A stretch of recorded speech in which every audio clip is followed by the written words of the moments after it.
안녕하세요. 사회교리와 해방신학 10번째 강의 2부를 시작하겠습니다. 이번 시간은 본래 그 아시아 신학과 여성 신학 그리고 생태 신학에 대해서 이야기를 하기로 했었는데요. 일단 큰 범주 안에서 아시아 신학 역시 생태 여성 신학과도 상관성이 있고 나중에 그 민중 신학적 차원에서 한 번 더 아시아 신학을 논의할 기회가 있을 거라 생각하고 좀 접어뒀고요. 생태 여성 신학을 중심으로 오늘은 살펴보도록 하겠습니다. 개인적으로는 우리 시대에 가장 절박하게 요구되는 그 해체주의적이고 지구 착취적 그러한 어떤 그 상황이 초래되는 지금에서 가장 절실하게 요청되는 신학이 뭘까 생각하면서 공동체적인 무정부주의라고 볼 수 있는 아나코생디칼리즘 그리고 생태 여성 신학이 우리에게 주는 의미가 크다라는 생각이 듭니다. 오늘 강의는 1차적으로 가장 많이 참고했던 것은 그 강남순 교수님이 쓰신 젠더와 종교라는 책이 있습니다. 문학 동력에서 출판되었는데 이 책이 굉장히 좋습니다. 그래서 이 주제에 대해서 좀 관심 있는 분들은 제 강의로는 뭐 엄청 부족할 겁니다. 1시간 정도에 뭐 할 수 있는 얘기가 한정이 되어 있기 때문에 이 책을 꼭 읽어보시기를 권하고요. 그 밖에 매트 폭스라고 하는 아주 유명한 생태 신학자가 있죠. 오리지널 브레싱이라는 대표적인 책이 있고요.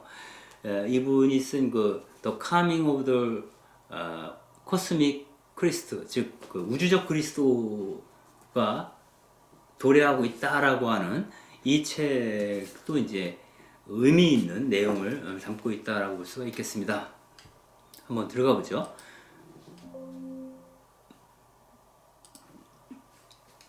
먼저 여성 신학으로부터 에코페 생태 여성 신학으로까지 나아갈 건데요.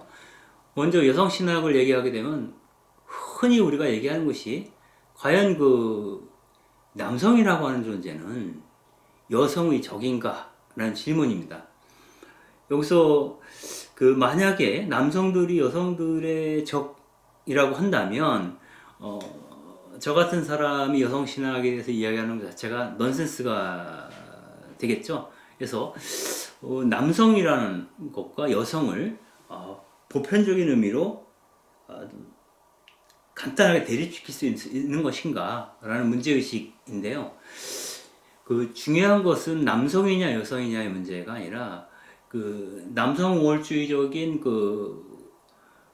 관행이 초래한 가부장제가 문제가 되겠죠. 그래서 가부장적인 질서, 가부장적인 가치관, 가부장적인 신학, 가부장적인 관행 뭐 이런 것들이 우리에게 엄청난 인간성을 해체시키는 어떤 파괴력으로 작용하는 것이 아닌가 이런 생각이 듭니다.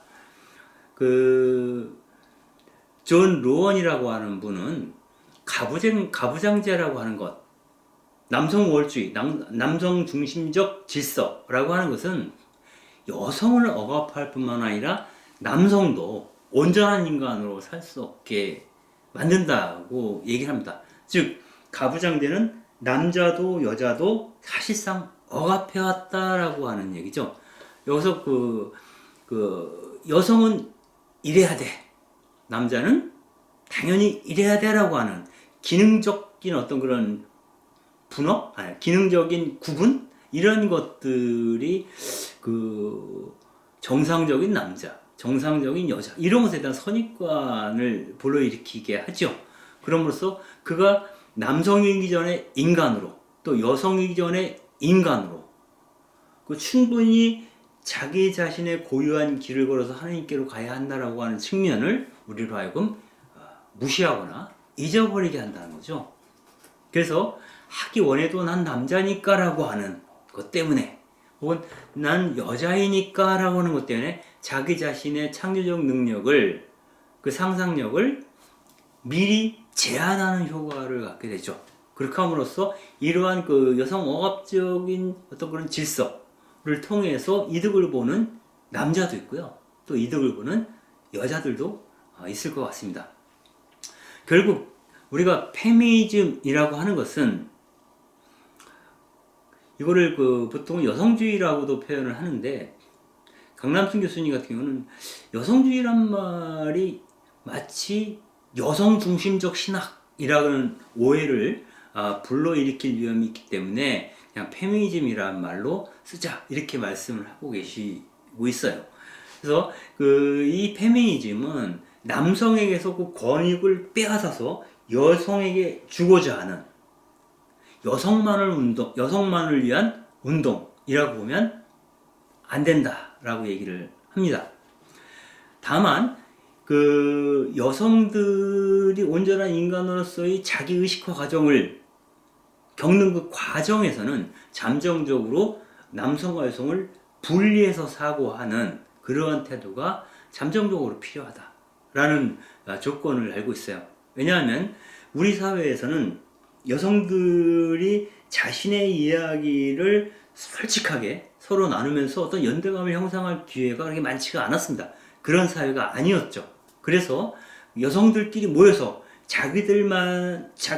여성들끼리만 나눌 수 있는 어떤 고유한 경험들이 있을 거고요. 그런 것들을 나누는 과정 속에서 그들끼리 어떤 연대감이 형성될 수 있다는 거죠. 만약에 어떤 논의 과정에 남성인 아버지나 남성인 오빠나 누가 끼어든다면 그들이 그 언어를 독차지하거나 주도할 위험들이 있습니다. 우리 사회가 그렇게 훈육되어 왔기 때문이죠. 그래서 여성들이 자기의 견해를 충분히 편안하게 나누고 그 안에서 어떤 진실을 바라보기 위해서는 여성들만의 어떤 나눔, 또 연대감 이런 것들이 잠정적으로 요청된다라고 보는 것이죠. 결국 페미니즘은 남성 배척주의, 남성을 배척하는 그런 것이라기보다는 남성을 포함한 모든 인간이 미리 구획된 구분으로부터 또 억압으로부터 해방될 수 있도록 돕는 운동이다 라고 보는 것이 더 정확할 것 같습니다. 여성신학이 나온 것은 결국은 해방신학의 영향이 크죠. 해방신학은 모든 억압적인 질서로부터 인간을 해방시키고자 하는 신학이 해방신학이다 라고 말을 했을 때 여성신학은 다른 말로 여성 해방신학이라고 볼 수도 있겠습니다. 근데 일반적인 의미의 여성신학과 해방신학의 차이점이 있고 또 공통점이 있습니다. 이 공통점이라고 하는 것은 성서에서 우리가 발견할 수 있는 하느님은 모든 억압으로부터 인간을 해방시키고자 하시는 분이다 라고 하는 측면이고요. 또 하나는 인간과 세상은 고정된 실체라기보다는 늘 운동하고 변화할 수 있는 존재다 라고 하는 것, 변화 가능성에 대해서 인지하고 있는 신학이다 라고 하는 것이고요. 세 번째는 우리가 구원이라고 하는 것은 어떤 영적인 사건이라고 볼 수도 있지만 또 다른 측면에서는 결국 사회적 사건이라는 거죠. 즉 사회적 환경의 변화가 인간의 영적 어떤 실제에도 영향을 주기 때문에 그렇습니다. 그래서 영적인 사건과 사회적 사건, 개인적 차원과 사회적 차원이 사실상 우리의 실질적인 삶에서는 분리될 수 없다라고 하는 겁니다. 이것은 해방신학에서 말하는 역사의 단일성하고도 상관이 있어요. 즉 구세사와 일반사가 따로 있는 게 아니죠. 우리가 일상적으로 경험하는 그 역사의 한가운데 하나님께서 현존하시고 그 역사 안에서 우리와 동반하고 계시다라는 관점을 해방신학이나 여성신학이 두루 지니고 있다라고 보는 것입니다. 그러나 몇 가지 차이점도 엿보이는데요. 그건 뭐냐면 우리가 보통 한국에서 발생한 민중신학이라든가 해방신학은 신학자 혹은 지식인들이 민중들이 겪고 있는 억압적 상황을 자신의 것으로 받아들여서 탐구하는 신학이라고 하는 겁니다. 이에 반해서 여성신학은 그 억압의 당사자, 문화적, 종교적, 제도적으로 성차별을 받고 있는 그 여성들의 직접적인 경험으로부터 그들이 창출해내는 신학이 바로 여성신학이라는 거죠. 즉 어떤 의미에서 민중신학은 자발적 가난이라든가 가난을 위한 우선적 선택이라는 개념이 중요하죠. 왜냐하면 기득권층에 해당되는 지식인들이 가난한 사람들의 편에 서야 되기 때문에 가난한 자를 우선적으로 선택해야 된다라는 관점을 갖게 됩니다. 그러나 여성신학은 신학을 하는 자신이 피해의 억압받고 있는 당사자죠. 그러므로 여성에 대한 선택적 우선적 선택 이런 것이라기보다는 내 자신이 하나의 온전한 인간으로 어떤 의식화될 수 있도록 스스로 노력하는 것이 굉장히 중요한 나 자신으로부터 시작되는 신학이다라고 볼 수가 있겠습니다.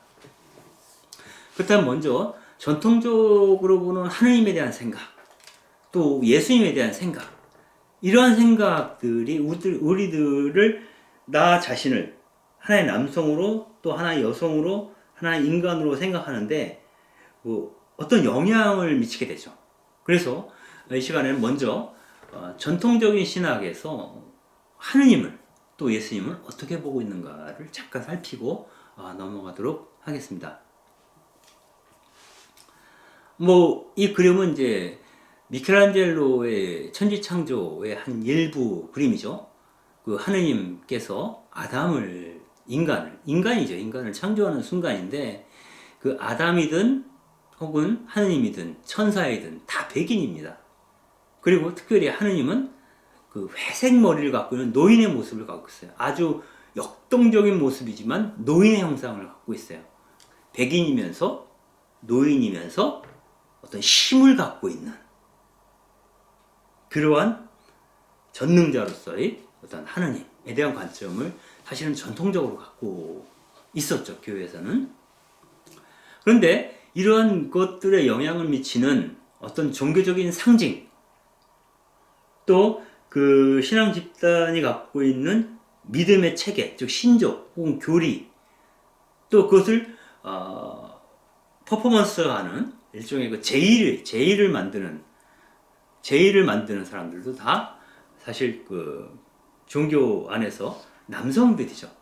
제사장들도 다 남자들이었고 성직자들도 물론 남자였죠. 그래서 남성들에 의해서 주도된 종교적 상징과 신조와 교리와 제의는 가부장적인 틀과 신념을 반영하고 있다라고 보는 겁니다. 그래서 그러한 모든 교리와 신조와 종교적 상징 안에는 남성 중심의 가치관, 그리고 남성 우월적인 태도, 이런 것들을 갖고 있고, 그러한 종교적 상징과 신조와 교리와 제의로 인해서 또한 가부장적인 논리가 내 안에, 그걸 신앙인들 안에 내면화될 수 있다라는 거죠.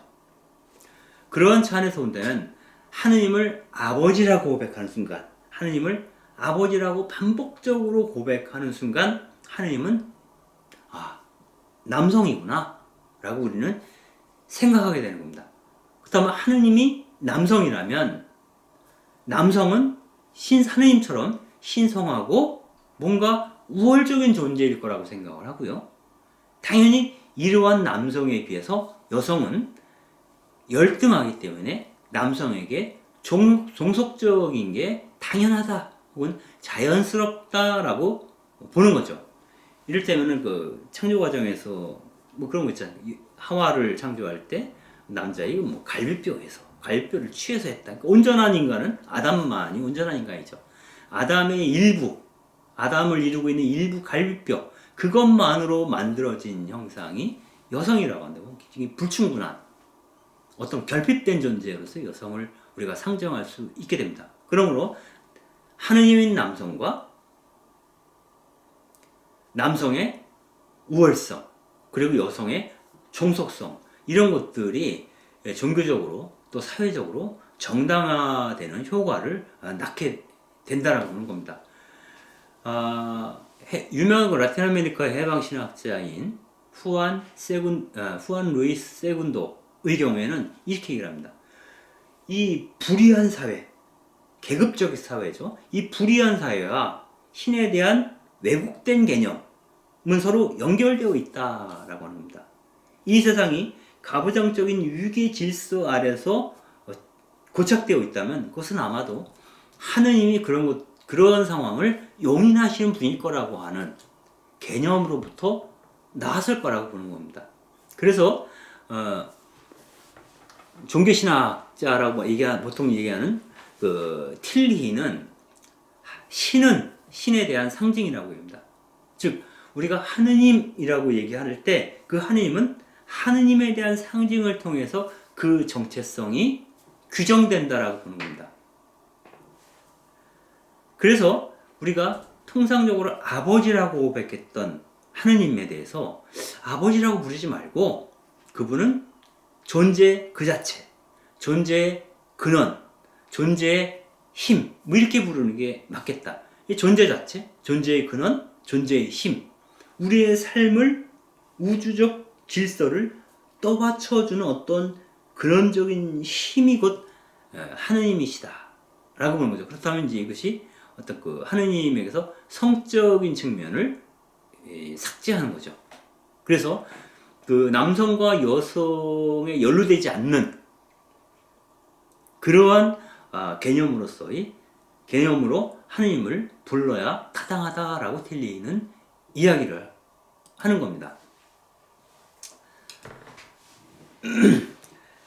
또한 그 하느님을 아버지라고 남성성을 하느님에 대한 개념에 남성성을 부여하는 순간 남성들은 하느님과 여자들보다 먼저 관계하는 존재가 되는 것이죠. 즉 남성은 하느님과 직접적으로 관계를 맺고 여성은 남성을 통해서 하느님과 관계를 맺는다라고 하는 어떤 그 개념이 생기게 됩니다. 즉 우리가 교회 안에서 모든 성직자는 남성이다 라고 했을 때, 즉 가톨릭 교회에서는 사제는 남자들만이 될 수 있죠. 그렇다면 우리는 남성인 사제를 통해서 하느님을 만나는 것이 자연스럽게 여겨집니다. 즉 남성 사제는 여성과 하느님을 중개하는 다리 역할을 하게 된다는 거죠. 그래서 그렇게 되면 남성은 하느님께 좀 더 여성보다 가까이 있는 존재로 상정되게 되는 겁니다. 또한 하느님을 그 초월적인 존재라고 자꾸 강조를 하다 보면 일상을 살아가는 구체적인 삶이 하찮은 것으로 보여집니다. 그래서 이스라엘 같은 경우에 예수 시대에 남성들은 율법을 공부하죠. 토라를 공부하지만 여성은 토라를 공부할 필요가 없다라고 얘기했어요. 토라를 공부하는 것은 굉장히 거룩한 일이죠. 여성들은 음식을 하고 청소를 하고 남성이 토라를 공부할 수 있도록 율법을 공부할 수 있도록 생활적으로 뒷받침해 주는 것이 여성의 몫으로 남게 됩니다. 혹여 여성 가운데 나도 율법을 공부하고 싶어요. 율법의 내용이 도대체 뭡니까? 라는 궁금증을 갖고 있다면 이렇게 얘기를 하죠. 그것은 남편에게 물어봐라. 즉 토라에 대한 관심, 이것은 하느님께 대한 관심일 텐데 하느님께 대한 관심조차도 남성을 통해서 그 내용을 획득하도록 그렇게 정용하고 있는 사회가 바로 가부장적 유대 사회였다라고 볼 수가 있겠습니다. 또한 그 하느님에 대해서 그 지배적인 인종, 그 사회의 주도권을 갖고 있는 인종, 혹은 주도권을 갖고 있는 지배적인 성, 즉 남성이죠. 그래서 과거 시대에는 지배적 인종이었던 백인, 지배적 성이었던 남성이 타자인 여성이나 어떤 그 유색인종을 억압하고 지배하는 것이 정당한 것처럼 여겨지게 했습니다. 그래서 지배적 인종인 백인과 또 지배적 성인 남성이 아닌 유색인 여성의 경우에는 거의 사람으로 취급받지 못했다라고 볼 수 있겠습니다. 지배적 인종과 관련해서는 북미 인디언들을 그 사람으로 취급하지 않고 학살했던 측면, 그리고 흑인들은 유색인종이라는 이유만으로 노예로 사는 것이 타당하다라고 봤던 것들, 거기에 대해 그들을 노예로 부리는 것에 대해서 죄책감을 백인 남성들이 갖지 않았던 것들, 그리고 여성을 마녀로 몰아서 죽였던 그러한 그 마녀 사냥의 경험이라고 하는 것은 지배적인 인종과 지배적인 성이 어떻게 종속적인 성인 혹은 제2의 성이라고 불리는 여성과 유색인종을 억압하고 착취하고 주변화시켰는지, 또 이것을 어떻게 정당화시켰는지 라고 하는 것을 우리에게 가부장제를 통해서 설명을 할 수가 있겠습니다.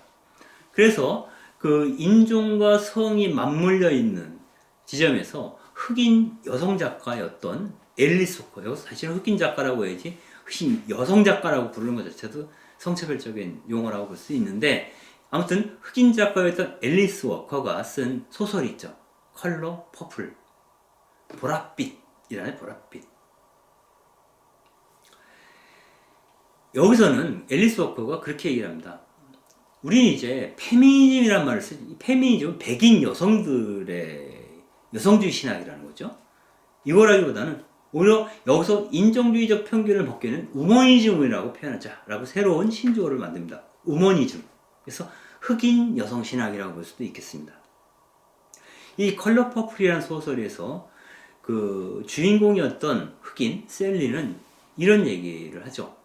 나에게 하느님은 몸집도 크고 키도 크고 아주 늙고 회색빛 수염이 났으며 푸른 눈을 가진 백인이었다. 그러나 그러한 회색빛 수염을 갖고 몸집과 키가 크고 푸른 눈을 가진 그 백인의 모습을 한 하느님, 또 그러한 백인들이 우리에게 가하는 폭력을 경험하면서 그러한 신의 하나님에 대한 이미지는 나에게서 버려야 할 것이다 라고 판단합니다. 그래서 하느님은 백인 남성에게 우월성을 보장해주는 존재라기보다는 이 세상의 모든 것들과 우정을 맺는 관계적 존재다. 권위적 존재가 아니라 권위와 초월성과 어떤 그 특별하게 성별된 존재가 아니라 이 세상과 관계 맺는 존재. 그래서 관계를 훼손하는 건 죄라 그랬죠. 그 관계를 회복시키는 존재다. 그래서 상냥하게 우리 곁에 남아있는, 앉아 계시는 분이 곧 하느님이다 라고 하는 관점으로 바뀌게 됩니다. 결국 하느님에 대해서 어떠한 언어를 사용하는지, 하느님에 대한 상징을 어떻게 갖느냐에 따라서 그 남성이든 여성이든 온전한 인간성에 기여할 수도 있고 온전한 인간성을 가부장제하에서 파괴할 수도 있다라는 판단을 하게 됩니다. 그래서 여성신학에서는, 페미니즘에서는 하느님을 아버지 혹은 군주, 왕이죠. 우린 지금도 그리스도 왕 대축일 뭐 이런 것도 했어요. 그리스도를 왕이라고 생각하잖아요. 기름 부음을 받은 자가 왕이란 뜻인 건 맞지만 그런 고대적 언어들을 그대로 차용함으로 인해서 성차별적인 의식을 갖게 된다는 거죠. 그래서 오히려 하느님을 그냥 우리를 창조하신 분, 우리를 구원해 주시는 분, 우리를 모든 억압과 차별로부터 해방하시는 분이라는 중성적인 용어로 대체할 필요가 있다라고 페미니즘에서는 이야기를 하게 되는 거죠. 그래서 전통적으로 하느님을 부르던 그 언어가 아버지처럼 남성적일 때 그 하느님에 대한 또 다른 우리가 잃어버린 이름이 있을 거다. 그 이름을 찾아야 한다라고 얘기를 합니다. 왜냐하면 그 언어를 어떤 언어, 남성적인 언어를 쓰느냐, 중성적인 언어를 쓰느냐, 여성적인 언어를 쓰느냐에 따라서 우리의 권력의 향배가 결정되기 때문이라고 볼 수도 있겠습니다. 그래서 메리 데일리, 이건 여성신학의 거의 어머니라고 볼 수 있죠. 메리 데일리 같은 경우에는 하느님을 틸리히의 개념을 빌어서 뭐 존재의 힘들이라고 부르자라고 얘기합니다. 틸리히는 파워 오브 빙이라고 했습니다. 존재의 힘이라고 그러는데 B와 ing 사이에 대시가 있죠. 즉, 그 메리 데일리는 잘못 썼군요. Powers of Being입니다. 그래서 그 존재라는 말 자체도 동명사, 명사에서 being이 아니라 being, 즉 동명사로 바꾼다. 역동적인 어떤 그 파워인데 하나로 보지 않고 s를 붙여서 존재의 힘들이라고 부르자, 이렇게 얘기를 합니다. 그래서 어떤 그 단일한 지배체제, 군주적인 하느님 개념을 powers of being 이라는 말로 대체해야 된다고 얘기를 합니다.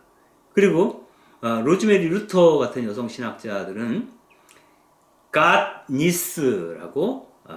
godness라고 하느님을 부르도록 하자. 즉 그 god이라고 하면 남성 신인데, 그 남성 시이면서 동시에 여성 시인, 남성성과 여성성을 공유하시는 분이라는 의미에서 goddess라는 이름을 God/ESS를 붙여서 부르도록 하자라고 얘기를 합니다.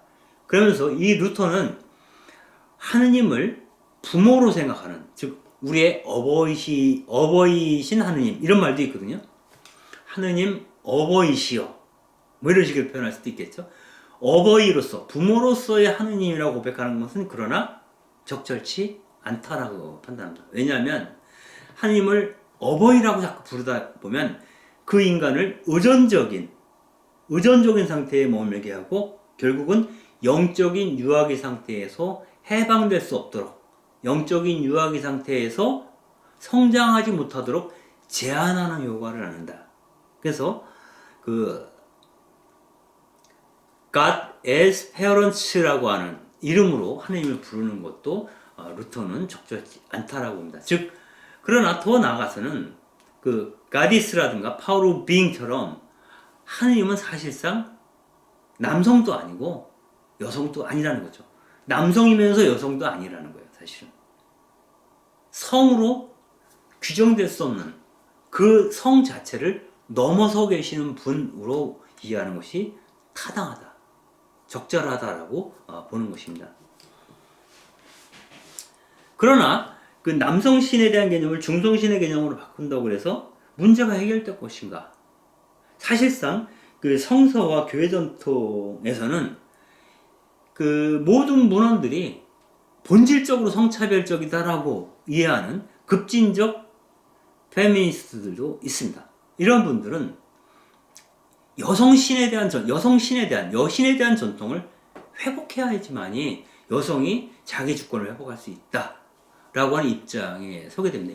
그래서 이거를 급진적인 페미니즘이라고 얘기를 하는데요. 스톤이라는 분은 신이 여성이었을 때라는 책에서 초기 종교에 아주 두루 나오고 있는 여신들을 회복할 필요가 있다라고 얘기를 하게 됩니다. 그리고 캐럴 크리스트는 여성신에 대한 상징, 또 여성의 심에 대한 긍정은 심리적으로 또 정치적으로 어떤 효과를 갖고 있다. 즉 남성에게 모든 주도권을 빼앗겨버린 여성의 입장에서는 원래 하느님은 여성이었다라고 말함으로써 자기의 주권을 회복할 수 있는 용기, 근거, 이런 것들을 발견할 수 있겠죠. 그래서 심리적인 위축으로부터 해방되고 정치적으로 자신이 주권자로 나설 수 있는 그러한 동기를 부여받게 된다는 것이죠. 그렇게 함으로써 여성 자신이 스스로를 통전적으로 이해하게 되고 그 남성과 여성 사이에 이루어졌던 분열조차도 치유시키는 그런 능력을 갖게 할 것이다 라고 보는 거죠. 그 여성신에 대한 상징이 사실상 또 다른 의미의 성차별주의라고 볼 수 있죠, 자칫하면. 그래서 그러나 그 성서와 교회 전통에서 그 여성의 몸이나 자연 그리고 삶의 주기를 부정적으로 취급해왔던 것을 우리가 감안한다면 여성신에 대한 상징은 어떤 측면에서 긍정적으로 여성이 온전한 인간성을 회복하는데 도움을 줄 수 있을 거다라고 이야기를 합니다. 이를테면 이런 거죠. 창세기에서 아담과 하와가 첫 범죄를 한 이후에 쫓겨나지 않습니까? 이때 하느님께서 주신 벌이라는 것 중에 하나가 남성은 땀을 흘려 노동을 해야 나다를 밥을 먹을 수 있고 여성들은 출산의 고통을 겪어야 한다라고 합니다. 즉 여성이 몸으로 9달 동안 아이를 키우고 출산하는 것을 범죄 이후에 감당해야 될 벌로 생각을 했던 겁니다. 그렇기 때문에 출산은 저주받은 몸의 결과가 되는 거죠. 그리고 그 유대 사회에서 그 월경이죠. 생리를 하게 되면 피가 터져 나오죠. 피를 보는 것은 불결하다고 본 거예요. 정결하지 않다. 그래서 생리를 하고 있는 동안은 그 성전에 출입을 못 하겠습니다. 그러나 여성들에게는 출산과 생리 이런 것들은 굉장히 자연스러운 것입니다. 그래서 이 자연스러운 것들이 부정적으로 취급당하지 않고 온전하게 자기의 권리를 회복할 수 있도록 하는 것, 이것은 여성신에 대한 상징을 자기 안에 받아들임으로써 더 쉽게 얻을 수 있는 그런 것이 아니겠는가라고 보는 것입니다.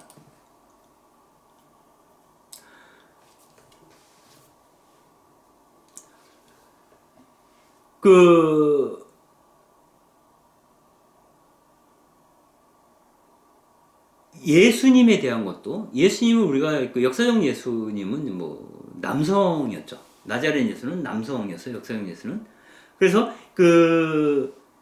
하느님께서 인간으로 강생을 하셨는데 여자로 태어나지 않고 남자로 태어났다.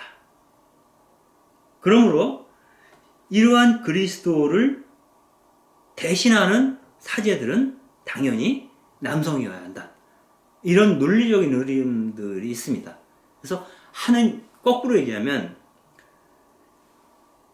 남성이 그 사회의 주도권을 갖고 있는 것처럼 이 세상의 구원자는 남성인 역사적 예수이고 그 하느님의 아드님이 남성의 형상인 것처럼 그 아버지인 하느님도 남성일 거다.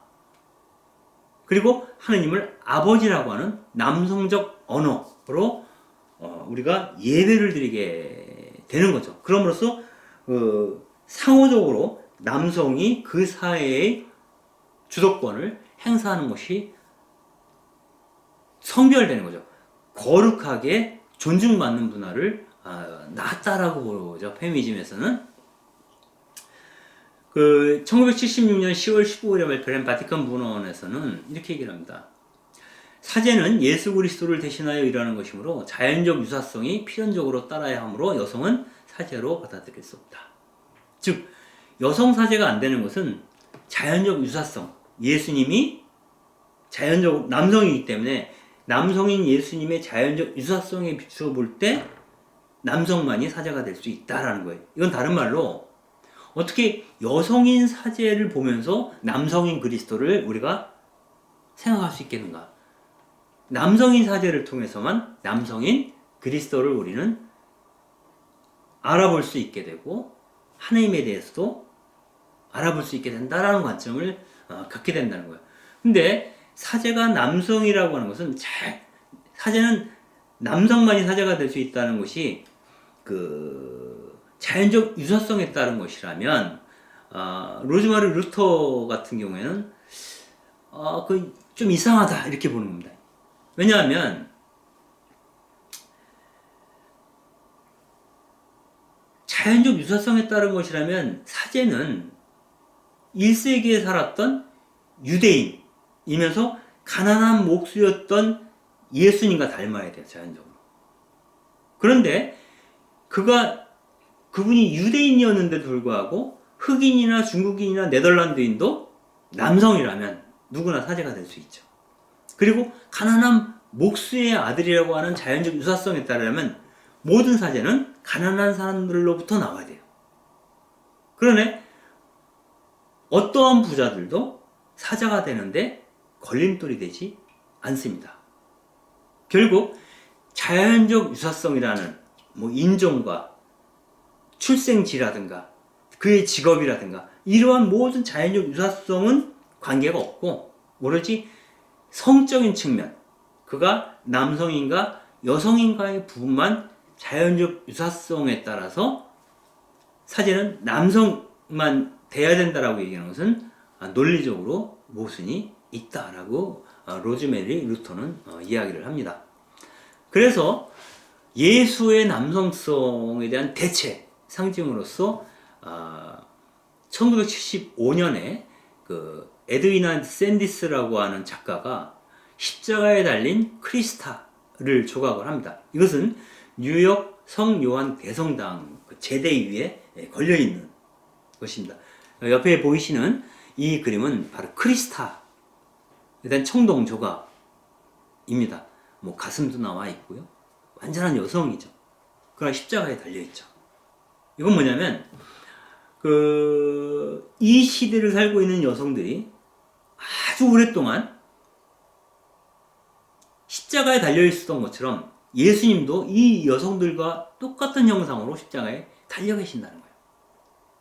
그래서 우리가 예수님에 대해서 즉각적으로 상상하기 위해서는 십자가에 달려 있는 여성을 통해서 가능할 거다라고 보는 겁니다. 즉 우리 시대의 십자가에 달린 그리스도는 여성의 그 불평등한 상황을 드러내고 있다라고 보는 것이죠. 그렇기 때문에 메리 데일리는 이렇게 얘기를 하죠. 하느님이 남성인 예수를 통해서 우리에게 드러났다라고 선포하는 순간 사람들에게 여성 혐오를 선포하고 있는 것이다. 이렇게 얘기를 합니다.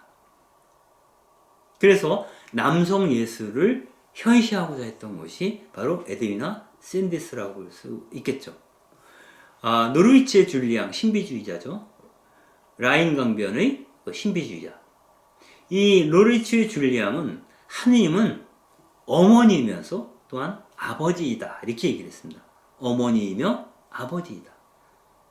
그리고 예수님 또한 어머니이며 우리의 형제이며 또한 구원자이다. 이렇게 얘기합니다. 남자라는 얘기를 안 하죠. 하느님은 어머니이며 아버지이고 예수님 역시 우리를 품어주시는 어머니 같으면서 우리와 동반하시는 형제이면서 우리를 죄로부터 해방하시는 구원자이시다. 이렇게 얘기를 합니다. 또한 예수님은 그분의 복된 가슴에 우리를 눕히시는 진정한 어머니다. 이렇게 얘기를 합니다. 여러분들 그 미켈란젤로의 그 피에타상 나시나요? 그 어머니 성모 마리아께서 예수님을 이렇게 품에 안고 계시죠. 돌아가신 예수님을. 그런데 이 노르위치의 줄리앙은 어머니이신 예수님께서 우리를 품에 안고 계시다. 이렇게 표현하는 거죠. 그래서 예수님의 여성성, 모성성에 대한 자각을 강조하셨던 분이 노르위치의 줄리앙이었다라고 봅니다. 한편 레오나드 스위들러라고 하는 신학자는 예수는 페미니스트였다라는 책을 썼는데요. 우리들이 하느님에 대한 생각, 또 예수님에 대한 생각, 이런 개념들을 만드는데 가장 중요하게 영향을 줬던 것이 바로 가부장적 질서, 가부장적 가치관이었다는 것을 다시 한번 이분이 환기를 시킵니다. 그래서 1세기 랍비였던 엘리저는 이런 얘기를 하죠. 여자들에게 토라를 보게 하기보다는 아예 불태워버리기 낫다. 즉 여자는 토라를 볼 필요도 없고 봐서도 안 된다라는 식으로 이야기를 하죠. 이건 최근에 범죄자 같이 토론을 할 수 없다라고 얘기했던 모 후보의 발언을 상기시키는 것 같습니다. 당시에 그 어느 유대인은 이렇게 얘기를 했습니다. 이 얘기가 이제 전해져 내려오는데요. 남자아이를 가진 이는 행복하지만 여자아이를 가진 사람은 불행하다. 남자아이가 태어났을 때는 모든 사람이 기쁨으로 넘치지만 여자아이가 태어나면 모두가 슬퍼한다. 남자아이가 이 땅에 태어나면 평화를 가져오지만 여자아이가 이 땅에 태어나면 우리에게 가져오는 게 아무것도 없다. 우리들의 랍비들께서 이야기하기를 여자에게는 4가지 품성이 공통적으로 있는데 그들은 먹을 것에 욕심을 부리고 남의 말을 잘하고 게으르고 질투를 잘한다. 여성의 악덕에 대해서 얘기를 하죠. 그래서 여자로 태어나지 않는 게 낫다라고 하는 측면에서 그 당시에 유대인들이 생각을 했다는 것이고요. 그래서 보통의 유대인 남자들은 내 자신이 이방인으로 혹은 무지한 자로 또는 여자로 태어나지 않은 것을 날마다 하나님께 감사를 드렸다고 합니다. 이런 사회에서 나온 하나님에 대한 개념이라고 하는 것은 남성적일 수밖에 없겠죠. 하나님이 남성이라고 한다면 남자는 하느님이 되겠지? 라고 하는 문제의식을 페미니스트들은 갖고 있었습니다. 레오나르드 스위들러는 당시 예수시대의 사람들이 이렇게 여성에 대한 편견과 가부장적 질서에 대해서 안착하고 있었을 때 예수님은 그들과 달랐다라는 얘기를 합니다. 가장 결정적인 것은 예수님이 돌아가시고 부활하셨을 때 제일 먼저 만난 사람이 마리아 막달레나, 즉 여성이었다는 것이죠. 즉 부활하신 예수님을 처음 본 사람은 여성이었고, 그래서 마리아 막달레나를 우리는 흔히 사도들 가운데 사도라고 얘기를 하죠. 즉 여성에 대해서 예수님이 어떠한 견해를 갖고 있었는가를 복음서가 드러내주고 있다는 것이고요. 그 다음에 마르타와 마리아에 대한 이야기 가운데에서 예수님께서 그러죠. 이 아이도 나를 거들게 해주십시오라고 마르타가 얘기했을 때 예수님이 마리아는 좋은 몫을 택했다라고 얘기를 합니다. 그래서 당시에 토라를 배울 필요도 없다라고 얘기를 들었던 그런 여성들이 예수님과 함께 이야기를 나누고 뭔가를 경청하는 그러한 시간을 갖는, 어떻게 보면 공부를 하는 시간이라고 볼 수도 있겠죠. 이런 것들이 의미가 있다라고 예수님께서 말씀하시고 계신다는 겁니다.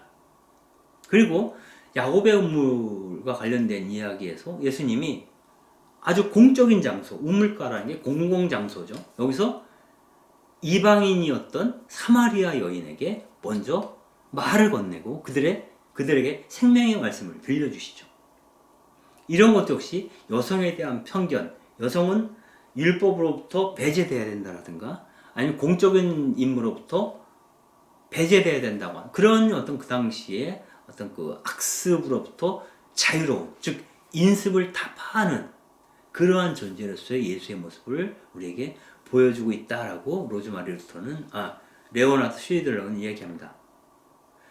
이 말을 받아서 로즈메리 루터는 예수님은 기존의 종교적, 사회적 질서를 옹호하시는 분이 아니다. 이분은 소외받고 멸시받는 집단, 그들의 편에 서서 예언자적인 비전을 제시했던 분이다. 즉 여성에 대한 인습을 타파하신 분이고 남녀가 협력적으로 하나님 나라의 비전을 걸어갈 길을 삶으로 구현하기를 바라시던 그러한 분이다라고 로즈메리 루터는 이야기를 합니다. 실제로 그 복음서 안에서 12제자 안에서는 다 남성 제자들만이 거론되었지만 이건 가부장적인 질서를 하고 있는 그 당시 유대 사회에서 어떤 효과적으로 복음을 선포하기엔 장치로서 복음서 안에 그렇게 수록되었다고 볼 수 있습니다. 그러나 실제로는 예수 주변의 여성 제자들이 아주 많이 있었다는 것은 우리가 그 같은 복음서를 통해서 발견할 수 있습니다. 그리고 그 바오로 사도의 서간이나 혹은 그 사도행전을 보게 되면 여성 사도로서 교회의 어떤 그 가장으로서 교회 중심적인 역할을 했던 어떤 그 사도로서 여성들이 활약하고 있는 것을 우리는 많이 발견할 수 있습니다. 그래서 여성들과 남성들이 협력적으로 하나님 나라를 위해 일할 수 있도록 독려했던 분이 바로 예수님 자신이 아니었나. 이러한 어떤 성서 안에서 그러한 구절들이나 그러한 어떤 기존의 해석들을 뒤집는 해석들을 계속 만들어내면서 찾아내면서 여성신학이 발전을 하게 되죠. 한편 이런 여성신학적인 발견은 생태계 문제와 연관성이 있습니다. 이를테면 보통 가부장제를 유지시키는 논리는 이원론입니다. 이원론. 이원론에서는 그런 겁니다. 대립적 이원론과 계층적 이원론으로 두 가지로 나눌 수 있는데, 먼저 대립적 이원론이 나오고 그것이 계층적 이원론으로 상승하게 되죠. 대립적 이원론이란 뭐냐면 초월과 내재를 구분하는 겁니다. 그리고 인간과 자연을 구분하는 거죠. 남성과 여성을 구분하는 거죠. 그래서 초월적이고 인간적이며 남성적인 것은 우월한 가치를 갖고 있고, 내재적이며 자연에 가깝고 자연적이며 여성적인 것은 열등하다라고 보는 견해입니다. 그래서 이런 초월과 내재, 인간과 자연, 남성과 여성을 구분하고 대립시키는 어떤 대립적 이원론은 자연스럽게 여성과 자연과 내재적인 요소들을 그 사회를 구성하는 존재의 하부 구조로 상정을 하게 됨으로써 계층적 이원론으로 옮겨가게 됩니다. 즉, 이 도표에서 보듯이 하느님은 계층적으로 가장 위에 있겠죠. 하느님, 선함, 질서, 그 밑에 천사, 그 다음에 예수, 그 다음에 남자, 그 아래가 여자, 아이, 그 다음에는 동물, 식물, 지구, 악, 이렇게 가는 겁니다. 그러니까 어떤 존재론적 사다리라고 볼 수 있는 거죠. 그래서 여성과 아이들은 동물 쪽에 속하는 겁니다. 그리고 남자와 예수와 천사와 신까지는 거룩함의 영역, 정결한 영역이고요. 여성으로부터 아이로 해서 짐승으로 가는 것은 불결함의 영역이라고 볼 수 있는, 어둠의 영역이라고 볼 수가 있겠습니다. 그래서 위계를 만들어내는 작업을 하는 것이죠.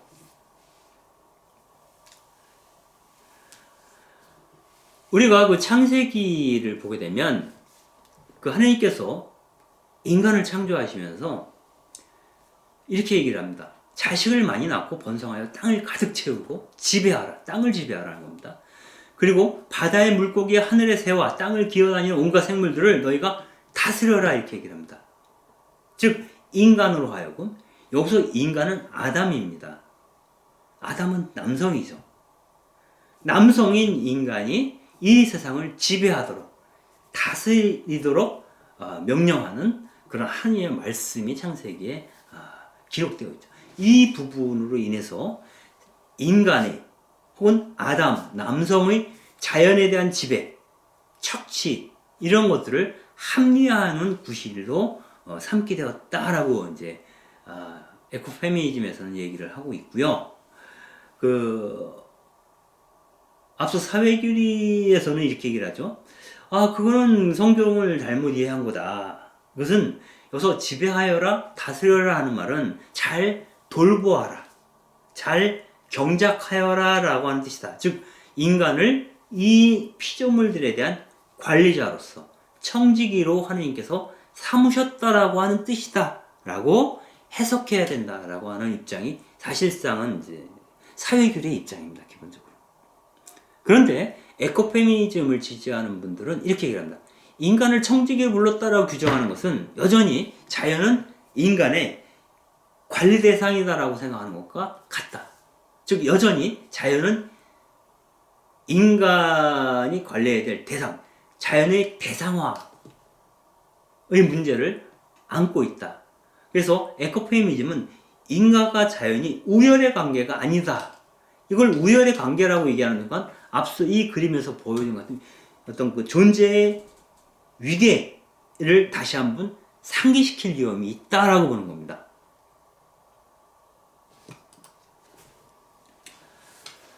한편 이러한 것에 대한 자연에 대한 인간의 상대화에 대한 반발로 급진적인 그룹들은 이 자연을 어머니라고 부르기 시작합니다.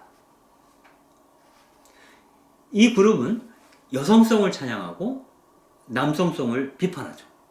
여기서 여성성 찬양받을 만한 여성성이라고 하는 것은 부드러움, 보살핌, 창조성, 즉 생명을 사랑하는 그런 문화를 낳는 그러한 여성성이고, 그렇기 때문에 찬양받아 마땅하다라고 보는 겁니다. 그러나 남성성은 폭력적이고 공격적이며 지배와 경쟁을 촉발시키는 죽음을 사랑하는 문화다. 그러므로 남성성은 비판받아 마땅하다라고 보는 겁니다. 즉 남성성과 여성성을 규정하고 어떤 그 생명 중심의 여성성을 죽임 중심의 남성성 위에 두는 겁니다. 그리고 여성성에 절대적인 가치를 두는 급진적인 견해라고 볼 수가 있겠고요. 이것은 여성이 가진 도덕적, 인신론적, 영적인 우월성을 강조하는 태도라고 볼 수가 있고요.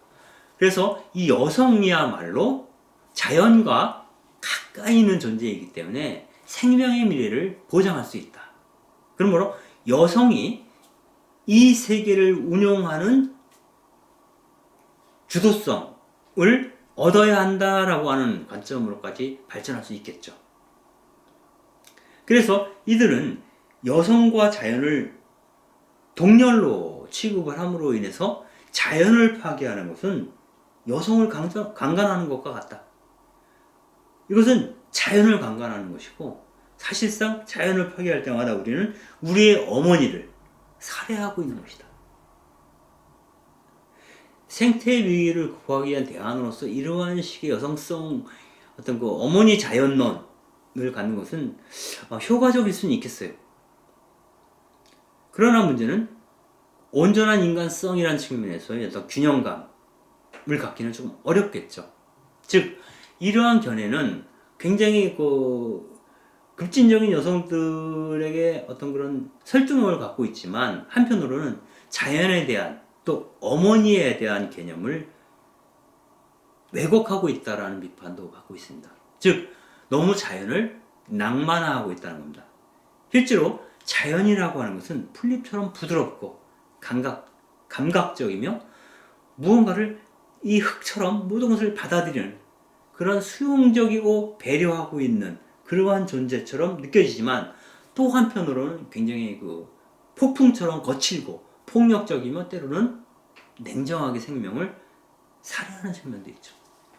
즉 자연은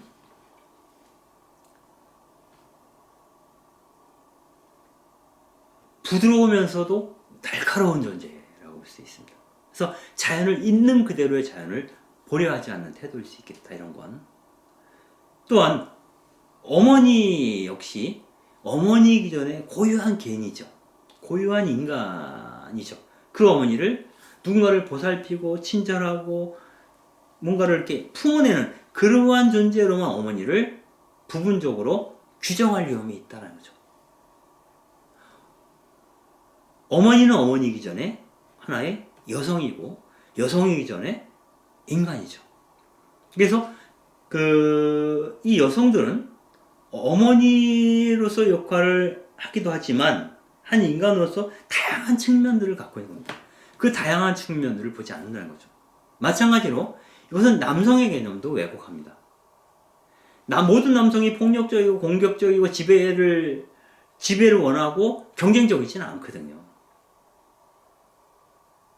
그래서 남성성, 여성성이라고 이분법적으로 규정하는 태도 자체가 인간과 자연에 대한 개념을 왜곡시킬 위험이 있다. 그래서 효과를 위해서, 강력한 효과를 위해서 어머니 자연론을 강변하는 것은 문제가 있지 않을까? 이렇게 보는 생태 여성 신학자들도 있습니다. 그러나 우리가 긍정할 수 있는 굉장히 큰 중요한 개념 중에 하나는 콜린스라고 하는 분이 얘기한 건데요. 우리가 성차별주의와 인종차별주의, 계급차별주의 내지 계층차별주의, 그리고 자연차별주의는 우리 세계의 억압구조를 산출하는, 억압구조를 낳는 연쇄적인 기둥이다. 4개의 기둥이다라고 얘기를 합니다. 성차별과 인종차별, 계급차별. 그가 여성이냐 남성이냐, 흑인종이냐 백인종이냐 황인종이냐, 그가 부자냐 가난한 사람이냐, 그가 인간인가 자연인가, 뭐 이런 것들에 대한 차별주의는 서로 연쇄적으로 연결되어 있다는 겁니다. 여성을 차별하는 자는 흑인을 차별하고 가난한 자들을 차별하며 자연을 차별할 위험성이 농후하다라고 보는 거죠. 그래서 이런 모든 차별주의를 동시적으로 극복할 수 있는 대안이 없을까라고 이제 고민하는 것이죠. 여기서 이것에 대한 고민의 결과로 나온 것이 생태적인, 이 모든 것이 서로 연결되어 있다라고 느끼는 생태적 감수성을 우리가 회복할 필요가 있다. 즉, 그 다양한 그 고유한 인격을 갖고 있는 인간과 다양한 모습의 자연이 서로 연결되어 있다라고 하는 자각. 그 자각 위에서 우리 인간을 통전적으로 바라볼 수 있는 그런 의식화, 내지는 그러한 감수성을 갖는 것이 우리에게 필요하다라고 이제 할게스라고 하는 분이 얘기를 하는 겁니다.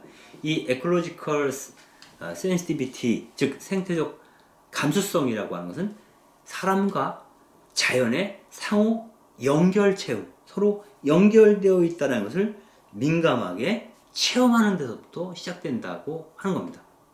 이것이 바로 우리가 이야기하는 온전한 의미의 생태 여성 신학, 에코페미니즘의 출발점이라고 볼 수가 있겠습니다. 여기에 시사점을 주는 것 중에 하나가 그 1854년에 발표됐다라고 얘기하는 시애틀 추장의 연설이죠.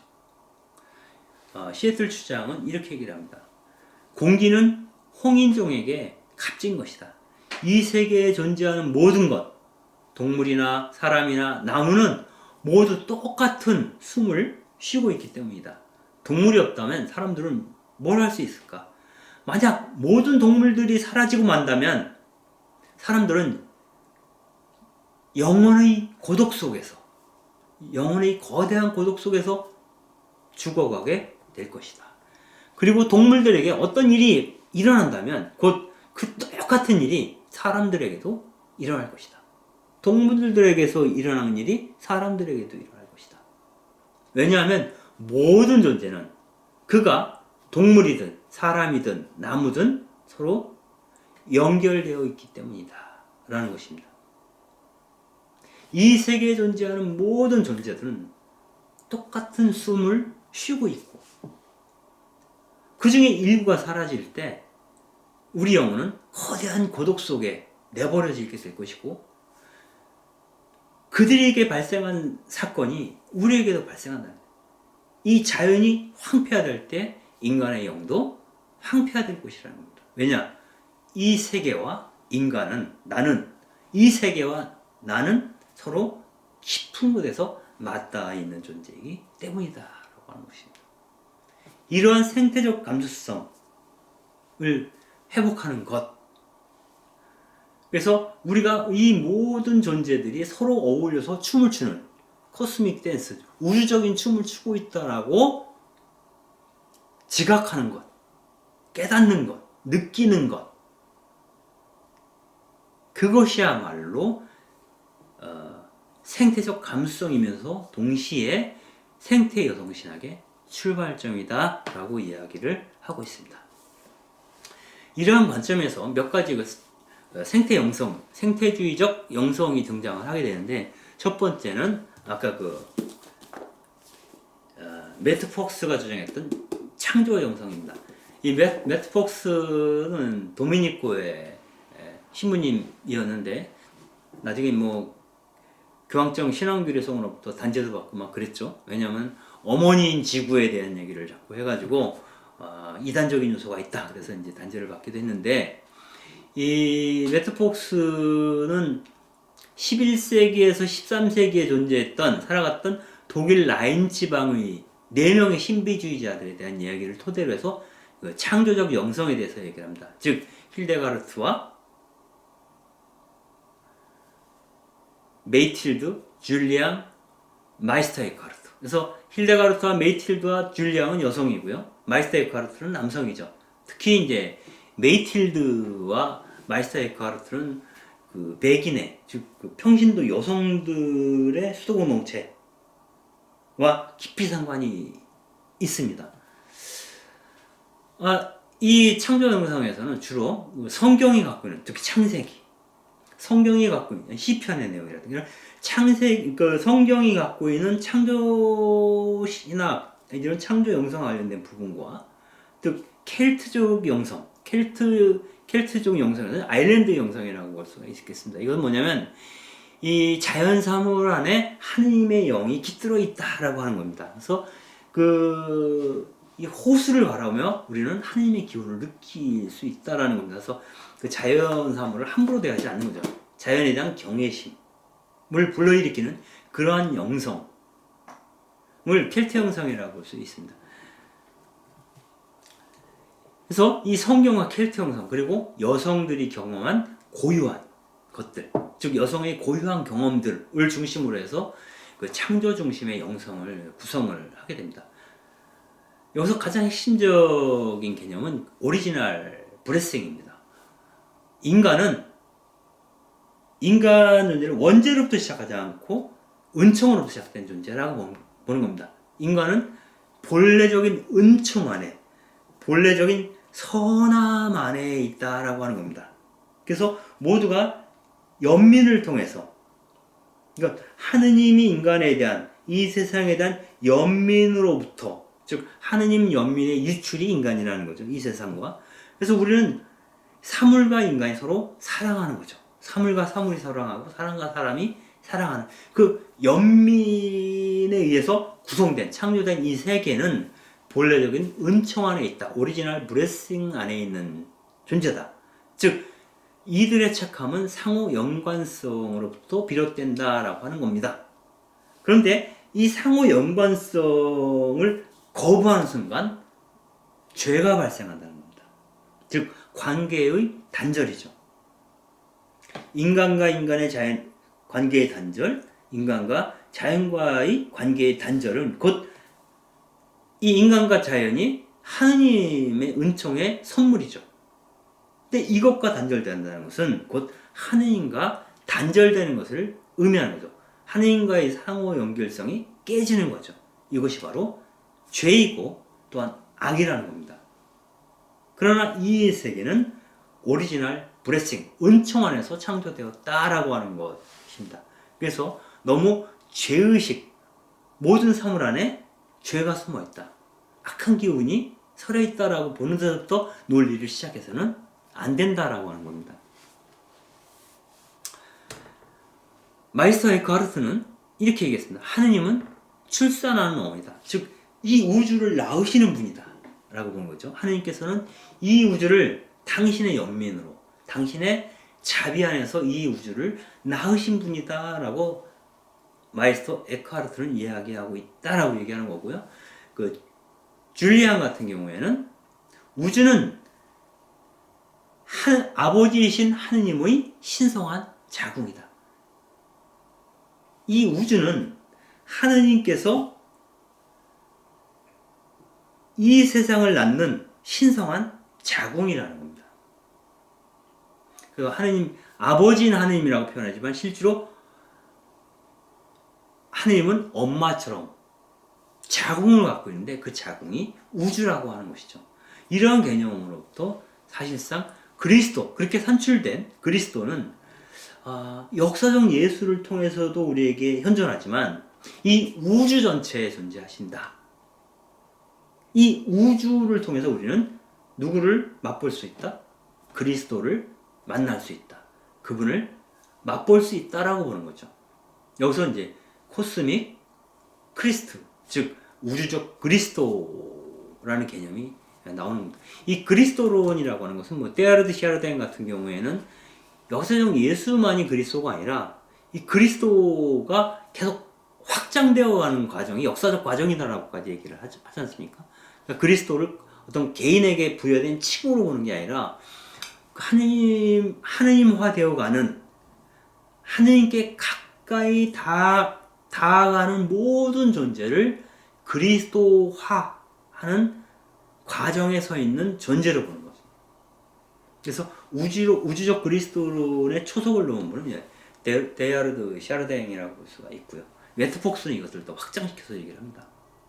근데 이러한 태도들은 이 우주의 신성함, 우주의 선함에 대한 긍정을 낳기 때문에 그 생태 영성으로서 굉장히 의미가 있지만, 한편으로는 이 하나님의 창조를 선한 창조와 타락, 그분과의 관계 단절로 인한 타락, 그리고 그분과의 관계를 회복하는 과정으로서의 구원이라고 하는, 창조 타락 구원이라는 단순한 어떤 그 도식 위에서 설명하고 있다라고 하는 한계, 이런 것들을 갖고 있으면서 그 생태신학의 어떤 다양한 측면으로 발전하려면 좀 더 많은 논의가 필요하지 않는가라는 이야기를 하고 있고요.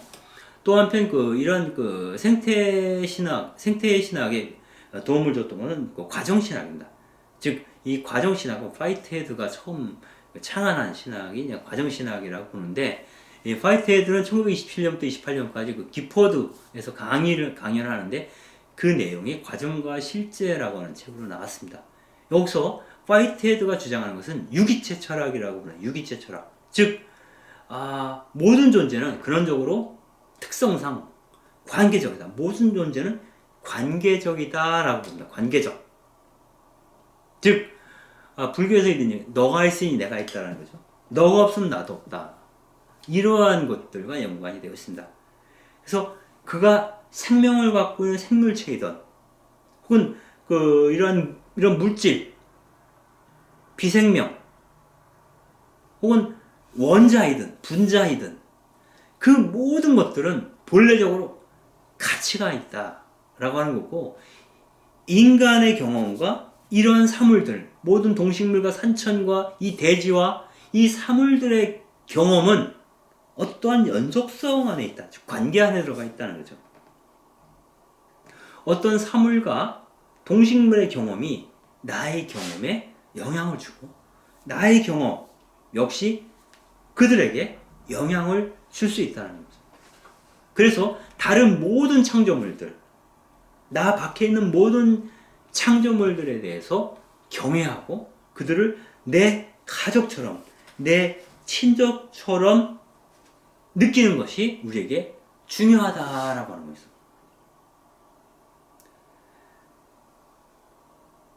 이러한 것들이 생태 신학에도 영향을 주죠.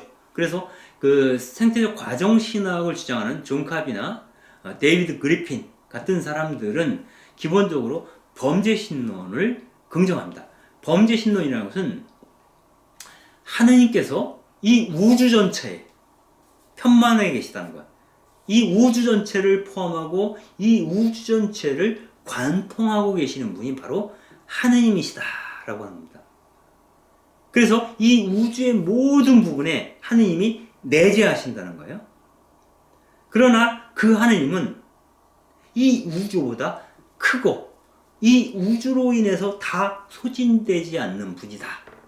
이 우주 안에 내재하시면서 이 우주를 넘어서 있는, 초월해 계시는 분, 그리고 이 우주의 운동, 그 과정 속에 함께 동행하시는 분이 바로 누구다? 하느님이라고 보는 것이 범죄신론입니다. 이것은 범신론하고 달라요. 하느님은 이 우주 자체가 하느님이다라고 보는 건데, 범죄신론은 이 안에 깃들어 계시면서 이것을 넘어서 계시는 분이라는 의미로 범죄신론, 파넨세이즘이라는 게 나오게 되죠. 이 과정에서 어떤 자연사물과 인간의 내적 연관성, 연속성, 상호 주고받음, 마치 성인들의 통공처럼 그런 식으로 사고하는 것이 바로 생태 과정신학이라고 볼 수 있겠습니다. 맥페이그 같은 경우에는 이 세계 자체가 하느님의 몸이라고 표현합니다. 마치 하느님께서, 또 하느님의 아들이신 예수님께서 십자가에서 고통을 받았던 것처럼,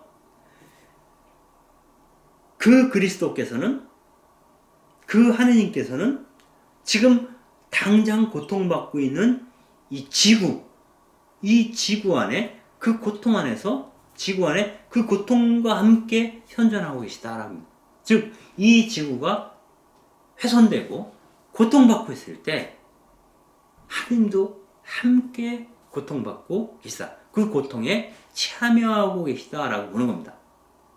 왜? 이 세계는 곧 하느님의 당신의 몸이기 때문에. 그러므로 우리 그리스도인들은 하느님의 몸인 이 세계를 돌보아야 될 책임이 있고, 또한 하느님은 이 지구의 고통에 참여하고 계신다라고 맥페이그는 이야기를 합니다. 즉 하느님과 이 세계는 상호적인 사랑 안에 있다. 이 세계와 하느님은 사람뿐만 아니라 이 세계 자체가 하느님과 사랑을 나누고 있는 존재다 라고 보는 겁니다. 그래서 하느님은 어머니이기도 하고 이 우주를 창조해내신 그 어머니, 이 우주를 출산하신 어머니이기도 하고 이 우주를 이 황폐함으로부터 구해줄 구원자이면서 연인이기도 하다. 서로 사랑하는 존재이기도 하다. 그리고 이 세계를 지지해주는 친구이기도 하다. 즉 자애와 사랑과 우정 안에 계신 존재. 누구와? 이 세계, 인간을 포함한 이 피조 세계와 어머니로서, 연인으로서, 친구로서 현존하시는 분이 바로 하느님 그분이시다라고 맥페이그는 이야기를 합니다. 여기서 우리가 귀결해야 될 것은 두 가지 전통인데 그중 하나는 인간을 향한 정의의 윤리, 즉 계약 전통이죠. 여기서 예언자가 상관이 있습니다. 이 세상의 불공평하고 불의한 이 세계에 대해서 하느님의 정의를 선포하는 계약 전통이 우리에겐 필요하다. 그 계약 전통으로 인하여 우리는 인간들이 경험하는 고통에 귀를 기울이게 된다는 겁니다. 한편 그 인간과 비인간, 즉 인간과 자연 사물을 포괄하는 모든 존재를 돌보려고 하는 윤리가 우리에게 요청된다. 이것을 맥페이그는 성례전 전통이라고 얘기합니다. 즉 의례, 컬트죠. 의례 안에서 우주적 그리스도론하고도 상관이 있습니다. 이것은. 그래서 이 세상의 인간적 정의를 실현하는 일과 이 우주 자체를 돌보려고 하는 마음, 이 두 가지 윤리가 우리에게 필요하고, 특별히 성례전적인 전통은 이 지구의 신음소리에 귀를 기울이죠. 이 지구를 제임스 로블록 같은 가이아라고 불렀죠. 여신의 이름인데요. 즉 이 세계는 살아있는 여신처럼 울부짖고 있다라고 하는 것이죠. 그래서 이 울부짖고 있는 이 지구를 돌보고 인간들 사이에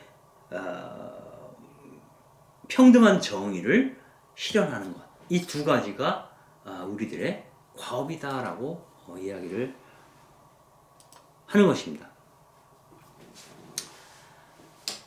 결국 그 에코페미니즘은 인간적 고통이 이 세계가 경험한 피조물들이 경험하는 고통과 분리되어 있지 않은 유기체적인 고통 안에 있는 것이다라고 하는 것이고, 이 모든 존재는 하느님의 피조물로서 서로 연결되어 있다라고 보는 겁니다. 그래서 인간에 대한 깊은 어떤 그런 연민, 그것이 이 피조물의 탄식에 대해서 응답하는 것으로 나타나야 한다. 그런 의미에서는 계약 전통과 성례전 전통이 우리 안에 통합되어야 된다라는 것이죠. 그래서 그리스도를 바라볼 때도 억압된 존재들을 해방시키신 분일 뿐만 아니라 이 우주가 고난받고 이 우주 자체, 공동의 집인 이 지구가 고통받는 부분에 대해서도 관심을 기울이고 그들을 그 고통을 또 해방시키시는 하느님에 대한 신앙을 회복해야 된다라고 말하고 있는 신앙, 그것이 바로 에코페미니즘이라고 이야기할 수 있겠습니다. 마지막으로 골로사이서에서 그리스도 찬가라는 제목으로 쓰여진 그 글귀를 그 성서 구절을 한번 읽어보면서 마무리를 하도록 하겠습니다. 그 앞장에 나오는 도판이나 지금 여러분들이 보시고 있는 이 도판은 힐데가르트가 그린 도판이죠. 이 우주와 인간의 통합적인 혹은 상호 연결성을 드러내고 있는 아이콘이라고 볼 수 있겠습니다. 읽죠. 그분은 보이지 않는 하느님의 모상이시며 모든 그분이라는 것은 그리스도입니다. 그리스도는 보이지 않는 하느님의 모상이시며 모든 피조물의 맞배이십니다. 만물이 그분 안에서 창조되었기 때문입니다. 그리스도로부터 모든 만물이 창조되었다는 겁니다. 하늘에 있는 것이든 땅에 있는 것이든 보이는 것이든 보이지 않는 것이든 왕권이든 주권이든 권세든 권력이든 만물이 그분을 통하여 또 그분을 향하여 창조되었습니다. 그분께서는 만물에 앞서 계시고 만물은 그분 안에서 존속합니다. 이 우주가 그리스도 안에서 존속하고 있다는 겁니다. 그분은 또한 당신의 몸인 교회의 머리이십니다. 그분은 시작이시고 죽은 이들 가운데서 개인 계십니다. 그리하여 만물 가운데에서 으뜸이 되십니다. 과연 하느님께서는 기꺼이 그분 안에서 온갖 충만함이 머무르게 하셨습니다. 그분 십자가의 피를 통하여 평화를 이룩하시어 땅에 있는 것이든 하늘에 있는 것이든 그분을 통하여 그분을 향하여 만물을 기꺼이 화해시키셨습니다. 즉 코스믹 그리스도, 우주적 그리스도는 이 하느님과 이 세계를 화해시키는 분이라는 거죠. 그분의 피를 통해서, 그분이 십자가에서 피를 흘리심으로 인해서 그 고통 안에, 이 우주가 겪고 있는 고통 안에 그리스도께서 참여하심으로써 그들을 인간과 자연 사이의 갈등을 화해시키고 이 세계와 하나님을 온전한 관계 안으로 진입할 수 있도록 도와주신 분, 그분이 바로 우주적 그리스도, 코스믹 크리스트라고 이야기하고 있는 것입니다. 그래서 오늘 에코페미니즘에 앞서서 페미니즘에 대한 이야기도 했었는데요. 여성은 마지막 식민지라는 예전에 나온 책도 있습니다. 그래서 모든 어떤 사회적인 문제들이 해결되더라도 여성의 문제, 성의 문제, 또 이 생태계와 관련된 문제는 여전히 숙제로 남아있을 것 같고요. 굉장히 절박한 요소들이 있습니다. 그래서 여성성에 대한 특별한 관심, 그리고 이 생태계에 대한 특별한 관심은 우리의 생존과도 직결하는 문제이기 때문에 많은 그리스도인들이 이 부분에 시선을 모으고 새로운 영성으로, 또 새로운 생활 방식으로, 또 새로운 실천으로 나아갈 수 있으면 좋겠다, 이런 생각을 하면서 이 시간을 마무리하도록 하겠습니다. 감사합니다.